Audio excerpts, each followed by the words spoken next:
Good morning. My name is Bhairavi Shankar, and I'm here at the 2017 Canadian Science Policy Conference.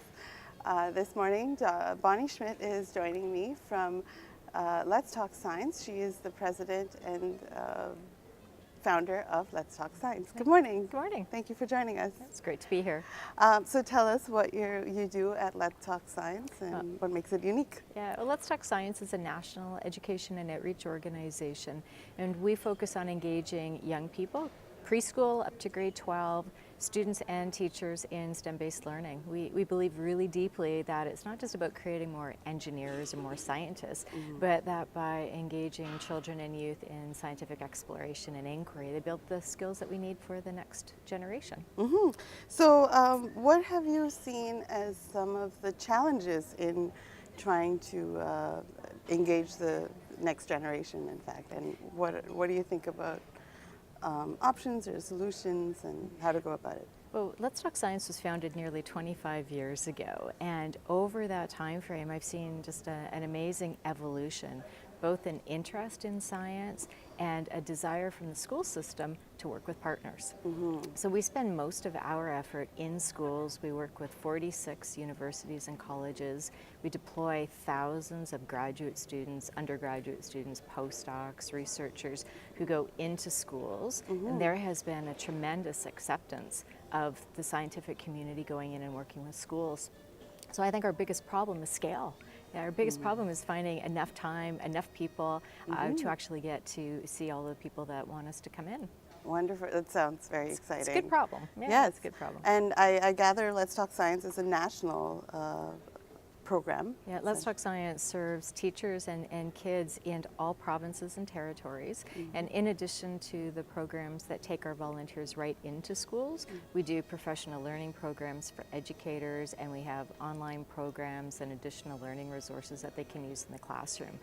We also do work in the community, so about 30–40% of our effort is at festivals, events, Girl Guides, community partners, libraries. Wonderful. So you were at this conference over here serving on a panel about the Mitacs Science Policy Fellowship. Would you mind telling us what that is about and what came out of that panel? Oh, absolutely. So I'm on the advisory committee for MyTox in framing and overseeing the Canadian Science Policy Fellowships, which was actually announced here at this conference in 2015.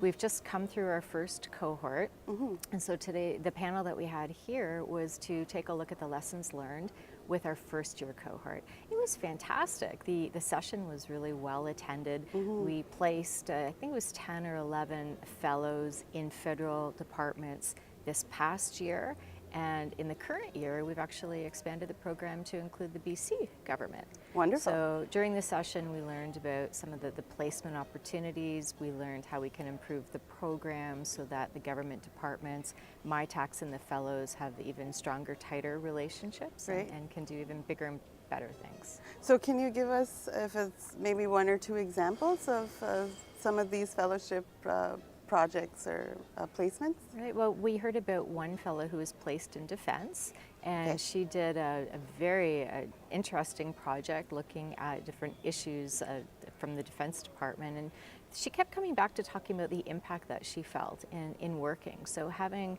just completed a PhD was quite new into her career. Actually, all the panelists were saying this. Being, relatively new graduates, postdocs, going into an environment in which the department was bringing forward really interesting projects for them to work on, whether it was big data or whether it was looking at defense. Very interesting opportunities for them to roll up their sleeves. We talk an awful lot about how scientists can help to inform public policy, but sometimes it's really not clear what we can do and how we can actually influence it. So the MyTox Fellowships embed people into a government department for a year, and they learn. They learn what they can do. Hands-on experience. Yeah. So for those who are watching and might be interested in applying, what is the process you would recommend for them to think more about this fellowship to consider? Well, if anyone's interested, both on the fellow side, if you're an active researcher, or if you're looking for postdoc type of position, go to the MyTox website and find the information there. And same if you're a government host agency, whether it's at the provincial level or at the federal level, MyTox will have lots of information. Wonderful. So I'm looking forward to seeing what happens next year. Maybe this might be featured yet again at the next conference. Well, the program's really quite skyrocketed in interest. I think we had something like 170 applications from fellows this year, and considering it's just the second year, it's fantastic. So what are your thoughts about this science policy conference, and what do you recommend to, again, those who are viewing it online and are not aware of such an event happening in Ottawa?